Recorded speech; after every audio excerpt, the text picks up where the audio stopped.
여러분 오늘은 부활절입니다. 부활절은 기독교가 가진 이 진리의 의미를 가장 잘 반영하고 있는 절기입니다. 그런데 부활에 대한 오해가 간혹 있죠. 대부분의 사람들이 부활을 죽음 이후 소망으로만 생각한다는 것입니다. 그러나 이 성경은요, 부활이 미래에만 일어나는 사건이 아니라 예수 그리스도를 믿는 오늘 일어나는 사건이라고 말합니다. 그렇다고 이 말을 오해해서 지금 사람이 죽으면 다시 살아날 수 있다고 생각해서는 안 됩니다. 실제 있었던 일인데요. 2023년도 아프리카 말라위라는 곳에서요. 한 사이비 종교 지도자가 곧 죽은 아이가 다시 살아날 것이라고 말하며 부모에게 장례를 치르지 말고 시신을 그대로 두라고 지시한 적이 있었습니다. 이 부모는 아이가 부활할 것이라고 믿었고 그 믿음 하나로 며칠을 기다렸습니다. 결과가 어떻게 됐을까요? 부활하지 않았겠죠. 이번에는 미국에서 있었던 일입니다. 미국의 한 대형 교회에서 2살 난 아이가 세상을 떠나자 교회 전체가 며칠간 부활 기도회를 열었어요. 다시 살아나길 간절히 기도했던 거죠. 이들의 믿음은 진지했지만 이들이 원하는 대로 부활은 일어나지 않았습니다. 이는 부활에 대한 오해가 얼마나 현실에서 위험하게 작동할 수 있는지 보여주는 사례입니다. 이러한 사건들은요, 모두 부활의 의미를 제대로 이해하지 못해서 발생된 안타까운 일입니다. 그렇다면 성경이 말하는 오늘 우리에게도 일어나는 부활, 그러니까 죽음 이후의 부활 말고 오늘 우리에게 일어나는 그 부활의 의미는 무엇일까요? 먼저 첫째입니다. 함께 읽어볼까요? 자, 시작. 오늘 본문 4절은 이렇게 말합니다. 그리스도를 죽은 자 가운데서 살리심과 같이 우리도 또한 새 생명 가운데서 행하게 하려 함이라. 그러니까 부활에 대해서 이렇게 표현하죠. 이 문장에서 행하게 하려 함이라는 단어는 본래 살아간다라는 의미로 자주 번역됩니다. 그러니까 부활이란 우리의 삶의 태도와 방향, 그 방식이 이전과는 다르게 새로워진 형태와 방향으로 살아간다라는 의미라는 거예요. 오늘날에. 여러분 톨스토이 아시죠? 톨스토이가 쓴 부활이라는 책이 있습니다. 이 책의 내용이 오늘 우리에게 일어나는 부활이 무엇인지 아주 잘 담고 있어요. 내용을 잠깐 말씀드리면은 여기 남자 주인공이 나옵니다. 주인공 이름이 네흘류도프인데요. 좀 이름이 어렵죠. 네흘류도프, 남자라고 하겠습니다. 이 남자가 어릴 적 순수한 마음으로 자신을 사랑했던 그 소녀가 있어요. 하녀. 카츄사라고 하는데 이 소녀를 유혹합니다. 근데 임신이 돼요. 이제 책임을 져야 되는데 책임을 지지 않고 떠나버립니다. 이 버림받은 여인은 깊은 상처를 받고 절망하며 살아가요. 그래서 이제 삶의 의미를 버리게 됩니다. 나중에는 매춘부의 길로 들어서게 되죠. 수년 후에 운명의 장난처럼 이 남자는 어느 한 재판정에 배심원이 되어서 참석하는데요. 근데 거기에 피고석에 누가 앉아 있었냐면 이 소년이 앉아 있다. 이 소녀 카츄사가 앉아 있던 거죠. 그녀는 살인죄라는 억울한 누명을 쓰고 지금 재판을 받고 있는 겁니다.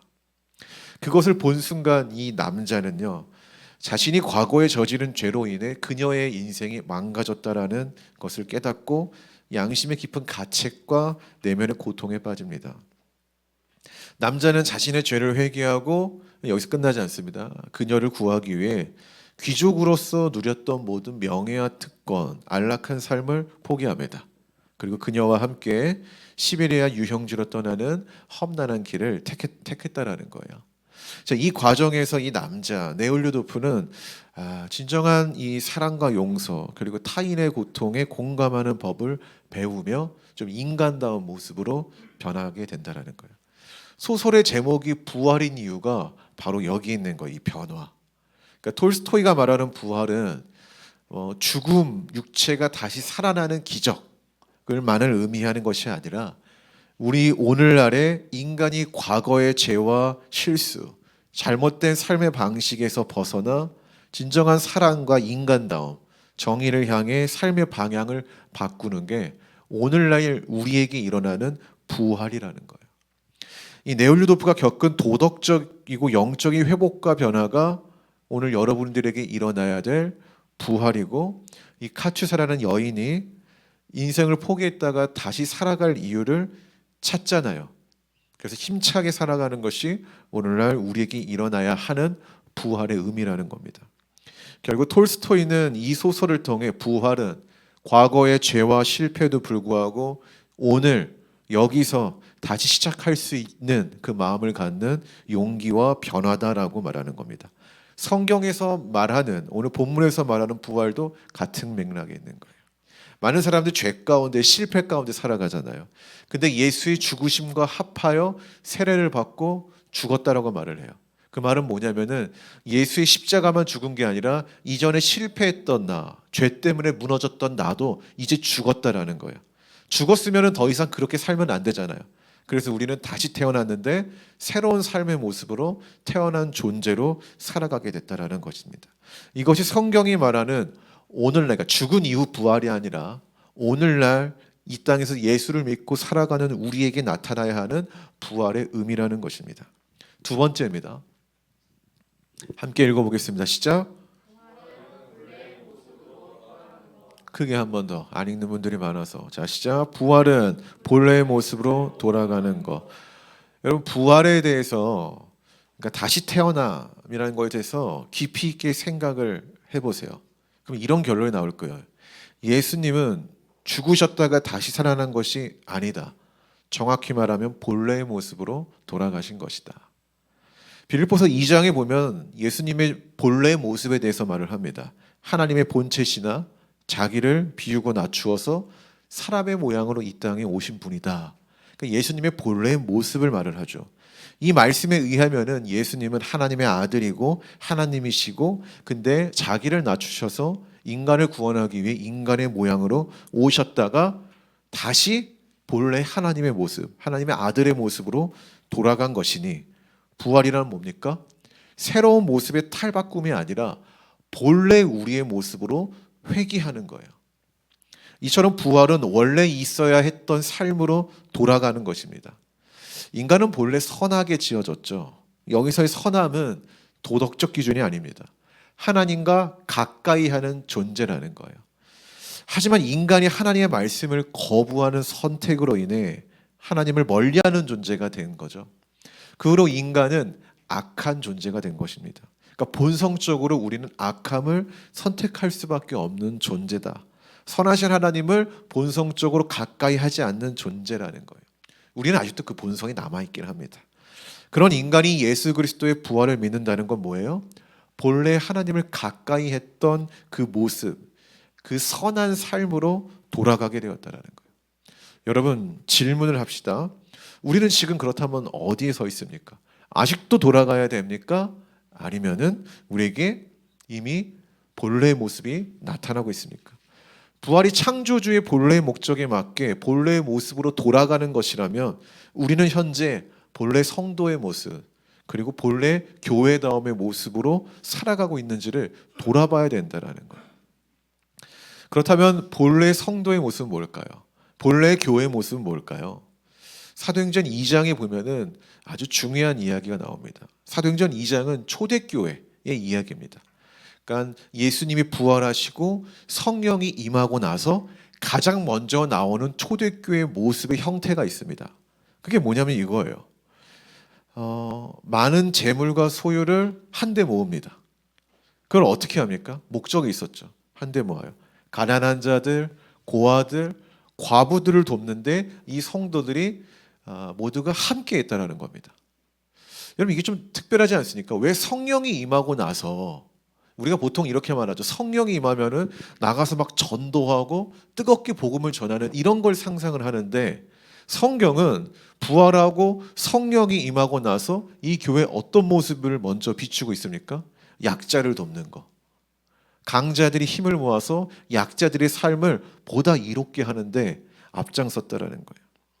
또 이 사도행전 2장을 보면은 같은 식탁 테이블에 앉아서 밥을 먹었다라는 기록이 나옵니다. 왜 성경은 이걸 기록했을까요? 지금 우리에게 밥을 먹는 건 특별한 게 아닙니다. 그렇죠? 일상이잖아요. 근데 이때 당시에 밥을 먹는 건 뭐냐면은 한 식탁에서 밥을 먹는다. 당신은 계급 사회가 있었다. 그런데 그 계급을 무시하고 주인이나 노예나 예수를 믿는 교회에 오면은 다 한 식탁에서 밥을 먹는다. 세상이 만든 질서는 하나님 앞에서 아무것도 아니다라는 거예요. 하나님 안에서는 주인이나 노예나 귀족이나 평민이나 다 똑같다라는 것을 말해주는 것이죠.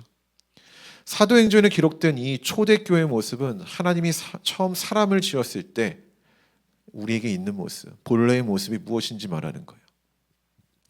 약자와 강자를 구분하지 않고 혹여나 사회가 그런 계급을 만든다고 해도 교회는 그 흐름을 따르지 않고 교회 안에서는 모두가 다 평등하고 하나고 하나님의 자녀다라는 그 수식어 안에서 모두가 살아가는 거예요. 그래서 우리가 남자를 형제라고 하고 여자를 뭐라고 하죠? 자매라고 하잖아요. 이 용어 자체가 교회 용어가 아니라 가족의 용어예요.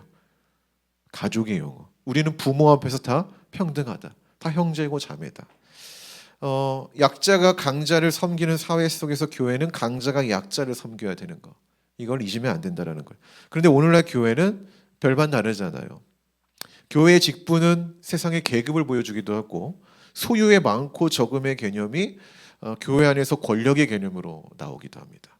이것을 배격하는 것, 이것을 회귀해서 본래의 모습으로 돌아가는 것, 그것이 부활이 가진 의미임을 우리가 기억해야 된다는 거예요. 다시 한번 질문합니다. 그럼 나는 성도로서 그 본래의 모습으로 돌아갔는가? 우리 교회는 성경에서 말했던 그 본래 교회의 모습으로 살아가려고 애를 쓰는가? 돌아봐야 된다는 겁니다. 말씀의 결론을 맺겠습니다. 부활은 새로운 방향으로 살아가는 것이자 본래 방향으로 돌아가는 겁니다. 부활은 새로운 방향으로 살아가는 것이자 본래 방향으로 돌아가는 것입니다. 사랑하는 여러분, 부활은 미래에만 일어나는 일이 아닙니다. 부활은 오늘 바로 여기서 우리의 삶 가운데 충분히 일어나는 사건이라는 겁니다. 예수님의 부활을 믿고 오늘 우리의 삶을 새롭게 하시기를 권면드립니다. 부활의 주님 앞에 그 주님과 함께 본래의 자리로 돌아가는 우리 모두가 되기를 주의 이름으로 축복합니다.